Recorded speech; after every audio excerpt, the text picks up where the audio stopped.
భార్యాభర్తల మధ్య గొడవ జరిగి దూరంగా ఉంటే ఇక అంతే. ఇక ఆ భర్తకు జీవితాంతం నరక యాతన.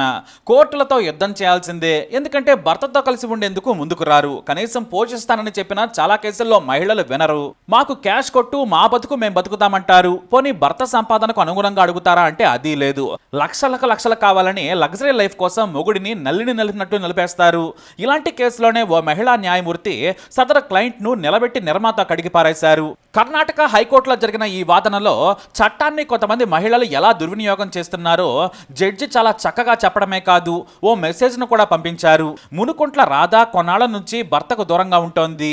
అయితే తనకు భర్త నుంచి 6,16,300 రూపాయలు ప్రతి నెల మెయింటెనెన్స్ కింద ఇప్పించాలని తన లాయర్ ద్వారా కోర్టుకు చెప్పించింది.